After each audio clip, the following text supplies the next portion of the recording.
पचमढ़ी जाने के लिए पहले तो हमने नागपुर से आमला एक ट्रेन ली, फिर आमला से जुन्नारदेव दूसरी ट्रेन ली। जुन्नारदेव में थोड़ी देर चलने के बाद हम पहुंच जाते हैं पहली पायरी जुन्नारदेव दमान।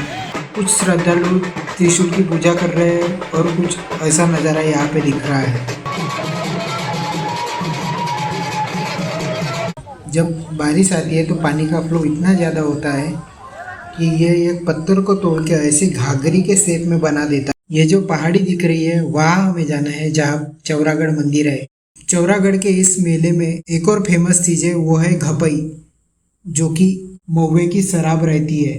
शायद मुझे ऐसा लगता है कि मेले में आने वाला हर एक व्यक्ति इसे पीता है। यहाँ से स्टार्ट होती है चौरागढ़ की पहली पायरी। यहीं से स्टार्ट होती है 1300 से 1400 सीढ़ियों की कठिन चढ़ाई और ऐसी खड़ी पहाड़ी चढ़नी पड़ती है।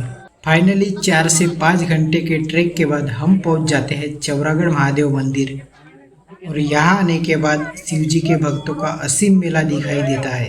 ऐसी भक्ति, ऐसा प्रेम भाव, ऐसी माया, ऐसी आस्था लाइफ में पहली बार देखी है। शिव जी के मंदिर से एक पॉजिटिव वाइब आ रही है और ऐसा लग रहा है कि जैसे शिव जी की अद्भुत शक्तियाँ हमें अपने तरफ आकर्षित कर रही है। हर तरफ हर हर महादेव की गूंज और शिव भक्तों का अनोखा सैलाब देखकर मन एकदम मंत्रमुग्ध हो गया। यहाँ आकर जिस किसी भी भगत की मन्नत पूरी हुई वो लोग त्रिशूल लाकर चढ़ाते हैं। इतनी चढ़ाई करके हम थक गए थे और रात भी हो गई थी, इसलिए हमने एक टेंट लिया जो कि 50 रुपये पर पर्सन था। फिर अगले दिन हमने पचमढ़ी वाले रास्ते से जाने का सोचा और फिर हम हिवर मठ के लिए निकल गए। रास्ते में ये प्राचीन सीता माता गुफा दिखी, जहाँ इस स्थान पर वनवास के समय सीता माता स्नान करती थी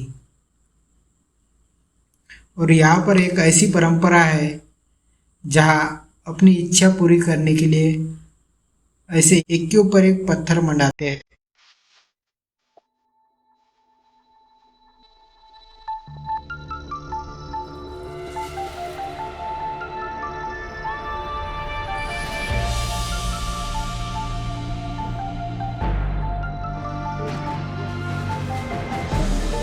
प्राचीन गुफा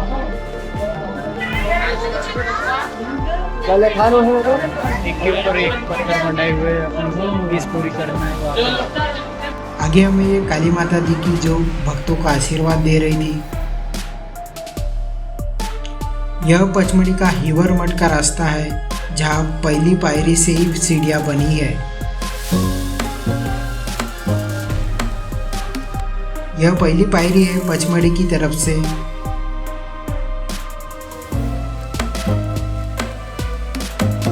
एग्जिट स्टॉप है, यहाँ से फिर अभी एग्जिट लेना है हमको।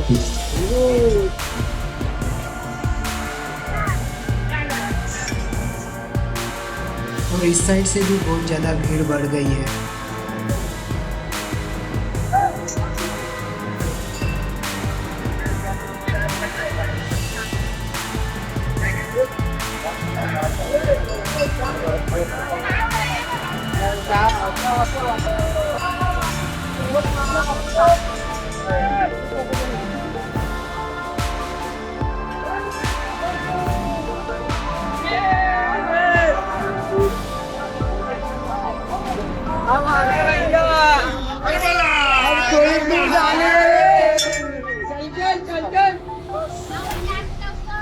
आप थोड़ी दूर जाने बोल दो।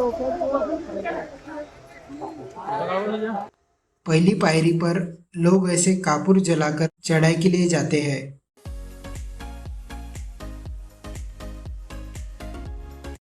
जितना आदमी बड़ा हफ्ता कट्टा उतने पर ज्यादा 2 जन के 4 जन रखो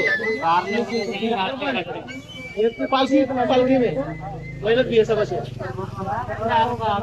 फिर हमें ये लोग मिले जो लोगों को अपने कंधों पर उठाकर चौरागढ़ की यात्रा कराते हैं। जो लोग अपाहिज है या बूढ़े हैं या चल नहीं सकते, वही लोग ये यात्रा करते हैं। उनसे पूछा तो बोले कि 7,000 पर पर्सन लेते हैं। आदमी के वेट के ऊपर भी डिपेंड है, जिसका ज़्यादा वेट रहा उतना ज़्यादा उसको पैसा देना पड़ता है। इस तरीके से लेके जाते हैं ऊपर मंदिर। 8 से 10,000 तक भी वो एक सवारी के लेते हैं और लेंगे भी क्यों नहीं, उतनी उनको मेहनत करनी पड़ती है।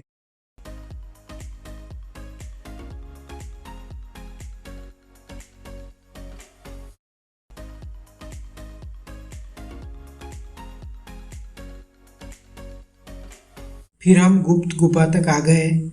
यहाँ पर बजरंगबली की बहुत बड़ी मूर्ति है। इस गुफा में एक बार में एक ही पर्सन अंदर दर्शन के लिए जा सकता है। बहुत भीड़ होने के कारण हम अंदर नहीं गए। नेक्स्ट टाइम आएंगे तो जरूर जाएंगे। ये है गुफा, उसके अंदर से जाना पड़ता है। सुबह के एग्जैक्टली 8:30 बज रहे हैं और आज हम निकल रहे हैं सातपुड़ा के जंगल के बीच से सातपुड़ा की रानी पचमढ़ी के लिए। एक ऐसी जगह जहां नेचर लिटरली ब्रीथ करता है। यहाँ का एटमॉस्फेयर इतना फ्रेश है कि सिटी स्ट्रेस ऑटोमेटिकली अनइंस्टॉल हो जाता है।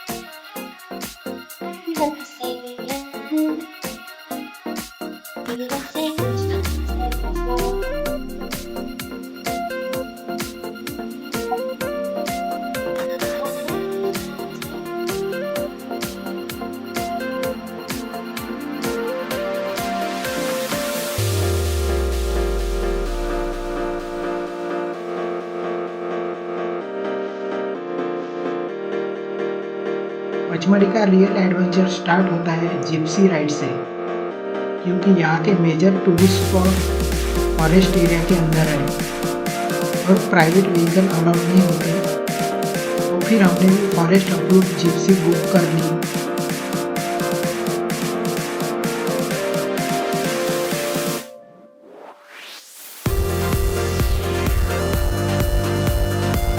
एक जिप्सी में नॉर्मली 6 लोग कंफर्टेबली बैठ सकते हैं। ओपन जिप्सी में रोड का नज़ारा देखने में अलग ही मजा है।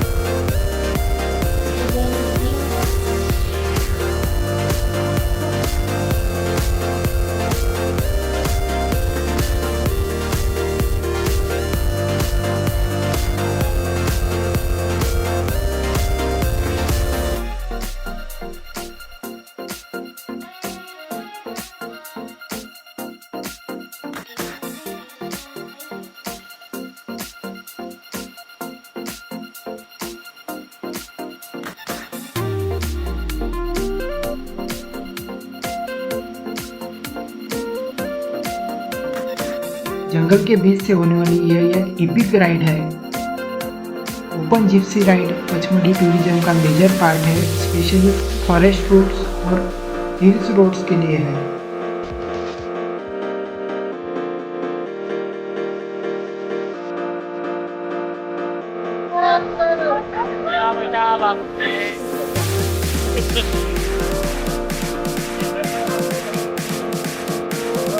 अरे भाऊ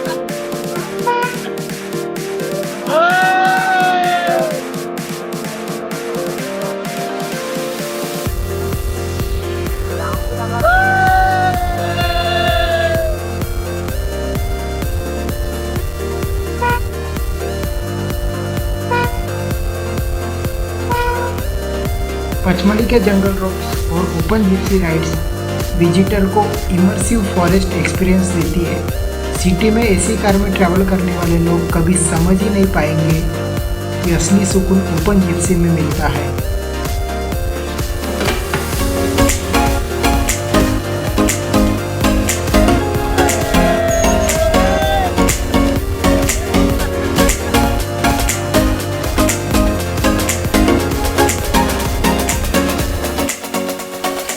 सच बताऊँ, पचमढ़ी आके अगर ओपन जिप्सी राइड नहीं ली तो आधा एक्सपीरियंस मिस हो जाता है। ओपन जिप्सी, ठंडी हवा, जंगल रोड और सामने सिर्फ ग्रीनरी। रोड्स इतने नैरो और एडवेंचरस थे कि हर टर्न पे सिनेमैटिक फील आ रहा था।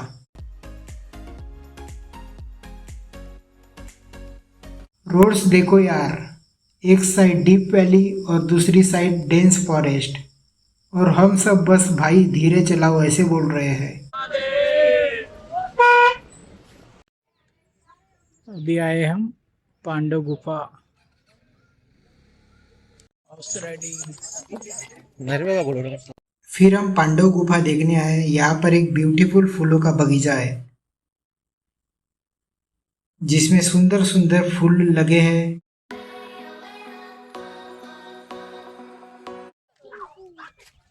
बहुत अच्छा गार्डन भी है यहाँ पे, फूल लगे हुए हैं। बहुत अच्छी इस तरीके से डेकोरेट करा हुआ है।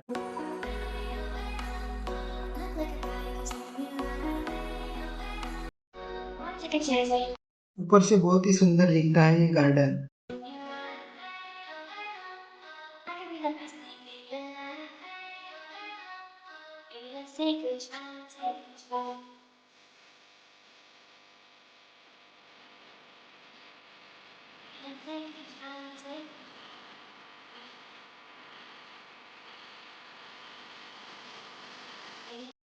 अभी हम जा रहे हैं पांडव गुफा घूमने के लिए। सीढ़ी लगा हुआ है यहाँ से दिखती है पांडव गुफा ऊपर आगे में।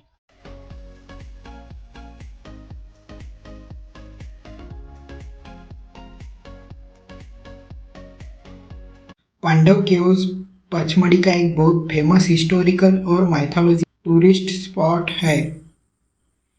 ये 5 प्राचीन गुफाएं एक छोटी पहाड़ी पर बनी हुई है और ऐसा माना जाता है कि पचमढ़ी नाम पंच मतलब 5 और मढ़ी मतलब गुफा, इन 2 शब्दों से बना हुआ है।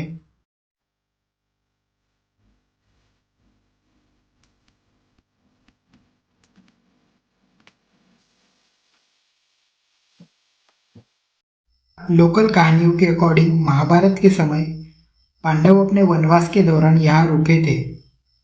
हर केव को एक पांडव और द्रौपदी से जोड़ा जाता है, इसलिए इसका नाम पांडव केव्स पड़ा।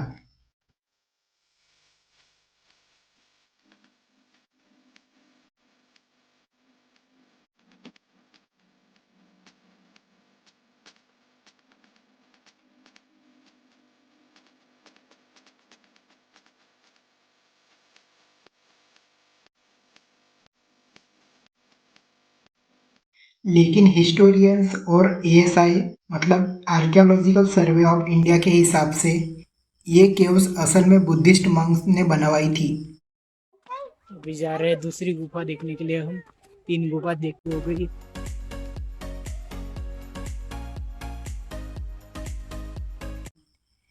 ये केव्स लगभग 1st सेंचुरी बीसी से 1st सेंचुरी एडी के बीच मेडिटेशन और रहने के लिए यूज होती थी। ऊपर स्तूपा के रिमेन्स भी मिले हैं जो बुद्धिस्ट कनेक्शन को सपोर्ट करते हैं।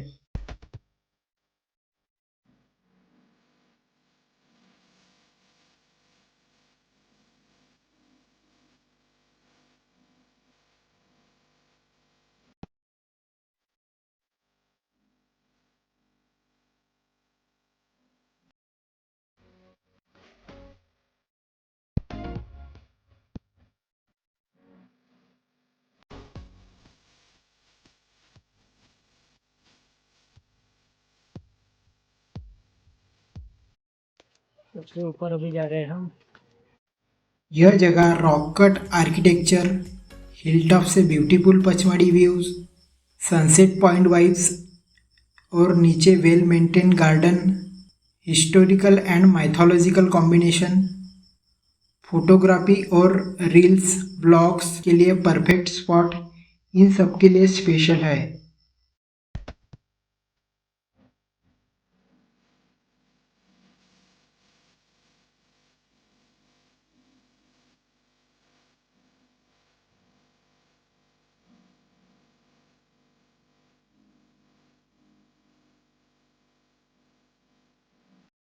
बहुत लोग मानते हैं कि ये असली पांडवों की गुफाएं हैं, लेकिन आर्कियोलॉजिकल एविडेंस बुद्धिस्ट ओरिजिन को सपोर्ट करता है। इसी मिस्ट्री की वजह से ये जगह और भी इंटरेस्टिंग लगती है। माइथोलॉजी और हिस्ट्री दोनों का मिक्स कॉम्बिनेशन है।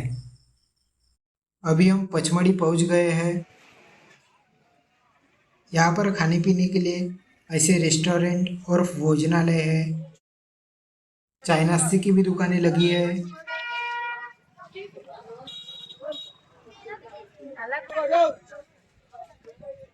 और रात में रुकने के लिए ऐसे होटल्स भी है। ये एक पचमढ़ी कंटोनमेंट है जो 1872 में स्टैब्लिश हुआ था, जो कि मिनिस्ट्री ऑफ डिफेंस के अंडर आता है। पचमढ़ी से हमने नागपुर के लिए बस ली जो कि 400 रुपये पर पर्सन थी। तो ऐसी रही हमारी पचमढ़ी और चौरागढ़ महादेव की यात्रा। अगर आप यहाँ आए हो तो कमेंट में ज़रूर बताना। तब तक के लिए हर हर महादेव, जय शिव शंभू।